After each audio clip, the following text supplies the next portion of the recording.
National income, बिल्कुल सही सुना आपने। नेशनल इनकम क्या होती है? क्या आपने कभी भी सोचा है कि आप जो इनकम कमा रहे हैं क्या वो नेशनल इनकम का हिस्सा है? क्या वो नेशनल इनकम है या फिर डोमेस्टिक इनकम है? कन्फ्यूज़न है या नहीं है? इस वीडियो को पूरी देखने के बाद आपको सारी चीज़ें की पूरी क्लैरिटी आ जाएगी कि नेशनल इनकम क्या होती है, आखिरकार होती क्या है। तो चलिए स्टार्ट करते हैं। नेशनल इनकम हो या कोई भी इनकम हो, जहाँ पर भी अगर इनकम की बात आती है तो वहाँ पर सबसे पहले सवाल उठता है, क्या उसमें कुछ ऐसे इनकम भी है कि जिसमें लॉटरी की इनकम हो या फिर किसी और की इनकम हो। सबसे पहले मैं इनकम की बात करूँ तो यहाँ पर जितनी भी हम इनकम की बात कर रहे हैं वो है फैक्टर इनकम।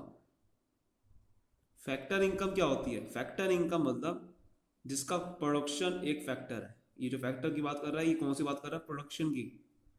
मतलब कि दूसरी भाषा में कहे तो वो प्रोडक्शन से जनरेट हुई भी इनकम होती है। जैसे कि अगर आप प्रोडक्शन करते हैं हम, तो उसमें कई सारे प्रोड्यूसर को बहुत सारी चीज़ों का खर्चा देना पड़ता है। जैसे कि रेंट, आपको अगर कोई आपने लोन ले रखा है या फिर आपको किसी को कैपिटल, आपने किसी अगर आपने कोई बिजनेस में किसी ने आपने कैपिटल डाली हुई है तो उसका अगर आप इंटरेस्ट दे रहे हो, अगर आप प्रॉफिट कमा रहे हो तो प्रॉफिट का जो आपको हिस्सा मिल रहा है वो हो सकता है, आपको हो सकता है सैलरी मिल रही है। तो ये सारी जो चीज़ें हम बात कर रहे हैं ये सब क्या है? Factor income. ठीक है, ये सब क्या है? फैक्टर इनकम है। ये सब फैक्टर इनकम है। और इस सब फैक्टर इनकम में ही आपसे जितने भी हम यहाँ पर बात करेंगे वो इन्हीं के उधर इधर इधर घूमने चाहिए। अगर आप ये वाली इनकम्स नहीं आ पा रही है, या फिर एक फैक्टर में दूसरी भाषा में कहते हैं अर्न इनकम, अगर आपने खुद कमाई हुई इनकम नहीं है तो पहली बात तो वो इनकम इंक्लूड नहीं होगी। नेशनल इनकम तो बात की बात है, पहले इनकम ये वाली होनी चाहिए। अब बात करते हैं कि नेशनल इनकम होती क्या है। नेशनल इनकम मतलब राष्ट्र की इनकम। मतलब कि अगर आपको कहूँ मैं आपकी इनकम कितनी है, एक इंडिविजुअल की अगर मैं कहूँ तो आपकी इनकम कितनी है, तो आप क्या ये कहोगे कि मैं जो इंडिया में कमाता हूँ, यानी कि जो मैं इंडिया में कमाता हूँ वही मेरी इनकम है, तो क्या ये बात सही है? नहीं है। अगर आप बाहर रह रहे हो, अगर आप इंडिया के रहने वाले हो लेकिन बाहर रह रहे हो, ऑस्ट्रेलिया में रह रहे हो, ठीक है, आप ऑस्ट्रेलिया में रह रहे हो तो वहाँ भी तो कमा रहे हो आप इनकम, वहाँ भी तो इनकम कमा रहे हो। तो क्या वो आपकी इनकम है कि नहीं है? बिल्कुल है। तो ऐसे ही अगर इंडिया की नेशनल इनकम की बात मैं बोलूँ, अगर आपकी कंट्री की नेशनल इनकम की बात बोलूँ, तो आप क्या कहोगे मुझे कि कंट्री ने कमाई हुई कितनी इनकम है? कंट्री ने कितनी कमाई हुई इनकम है, मतलब कि क्या तो कंट्री ने इंडिया में से कमा रखी है या कंट्री ने बाहर से कमा रखी है, इससे हमें मतलब नहीं है। कंट्री ने कमाई हुई होनी चाहिए। ठीक है, कंट्री ने कमाई हुई होनी चाहिए, वो कहीं से भी कमाए, चाहे इंडिया में रह के कमा रहा है चाहे बाहर रह के कमा रहा है। मतलब कि इंडिया के बंदे चाहे इंडिया के रह के अंदर कमा रहे हैं चाहे बाहर रह के कमा रहे हैं, लेकिन है तो कंट्री की इनकम ना, है तो देश की इनकम हमारी।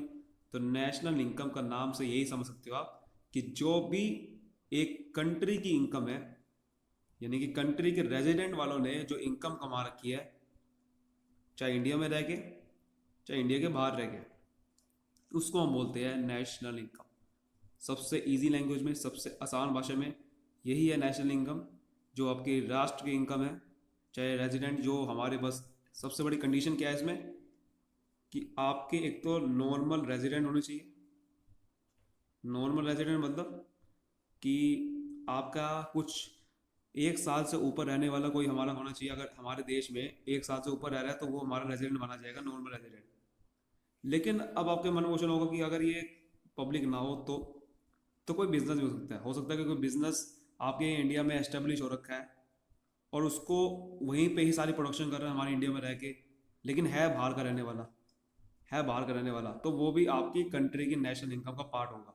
अगर वो कहीं से भी इनकम जनरेट कर रहा है बाहर का रहने वाला, तो वो भी आपका कंट्री की नेशनल इनकम का पार्ट होगा, क्योंकि वो आपकी जो इनकम है वो इंडिया से, आपकी इंडिया का रहने वाला हो चुका है एक तरह का, क्योंकि इंडिया से वो जनरेट हो पा रही है इनकम। ठीक है, तो मान लो कि जैसे कि अगर आपकी कोई फैक्ट्री लगा रखी है इंडिया के अंदर, तो फैक्ट्री लगा रखी है तो वो इंडिया का ही रेजिडेंट एक तरह का माना जाएगा। ठीक है, और वो सारी की सारी क्योंकि यहीं पे प्रोडक्शन कर रहा है, तो अगर वहाँ से वो फैक्ट्री में किसी को, अगर वो वहाँ से उसको कोई रेंट रिसीव हो रहा है, उसको इंटरेस्ट रिसीव हो रहा है, तो वो इंडिया की नेशनल इनकम का पार्ट हो जाएगा। तो नॉर्मल रेजिडेंट होना चाहिए। ठीक है, तो सबसे बड़ी यही कंडीशन है। तो भले ही अब जो कहीं पे भी रह रहा हो, कहीं पे भी रह रहा हो, या कहीं पे भी आपका बाहर का रहने वाला भी हो, लेकिन अगर इंडिया का नॉर्मल रेजिडेंट है वो, तो वो आपका नेशनल इनकम का पार्ट होगा। तो फॉर एग्जांपल, जैसे कि अगर आप एक एम्बेसी में काम कर रहे हो, ठीक है, आप इंडिया के रहने वाले हो और आप एक फॉरेन एम्बेसी में काम कर रहे हो, तो क्या वो नेशनल इनकम है? वहाँ से अगर सैलरी मिल रही है, बिल्कुल है। ठीक है, अगर आप एक न्यूजीलैंड में काम कर रहे हो, तो क्या वो नेशनल इनकम का पार्ट होगा? बिल्कुल होगा। तो कुल मिला के डोमेस्टिक इनकम क्या होती है? डोमेस्टिक इनकम होती है जो इंडिया से जनरेट हो रही है, इंडिया के अंदर हो रही है जनरेट, वो डोमेस्टिक इनकम का पार्ट होता है। नेशनल इनकम होती है कि चाहे इंडिया में हो रही है चाहे इंडिया के बाहर हो रही है, यानी कि जैसे कि अगर आप बाहर से भी कमा रहे हो तो भी आपका नेशनल इनकम पार्ट होगी, क्योंकि आप कमा रहे हो। तो इसका मतलब ये है कि अगर नेशनल इनकम क्या होगी, अगर इसका फॉर्मूला के हिसाब से चले, तो अगर मैं डोमेस्टिक इनकम हमारी है, यानी कि जो इंडिया के बंदे ने इंडिया में ही कमा रखी है, तो वो डोमेस्टिक इनकम हो जाएगी, डोमेस्टिक इनकम में आ जाएगा वो। लेकिन साथ में अगर इंडिया के बंदे ने इंडिया से बाहर भी कमा रखा है, उसको भी ऐड कर दूँ, तो भी हमारा फिर आ जाएगी नेशनल इनकम। तो इसलिए नेट फैक्टर इनकम, फैक्टरिंग की बात कर रहे थे, net factor income from abroad अगर मैं प्लस कर देता हूँ, यानी कि बाहर से हमने जितनी कमा रखी है, नेट इनकम बाहर से इतनी नेट इनकम कमा रखी है, हो सकता है कि बाहर के लोगों को दे भी रखी हो सकता है कि इंडिया का अगर बंदा, बाहर का बंदा कोई इंडिया में काम कर रहा है और इंडिया से, और वो आपको सैलरी दे रहा है इंडिया में, मतलब कि इंडिया में कोई बाहर का बंदा आ गया काम करने के लिए, उसको सैलरी मिल रही है, तो वो फिर हटा दी जाएगी, वो हमारी नेशनल इनकम थोड़ी, हम थोड़ी कमा रहे हैं, बल्कि उल्टा दे रहे हैं।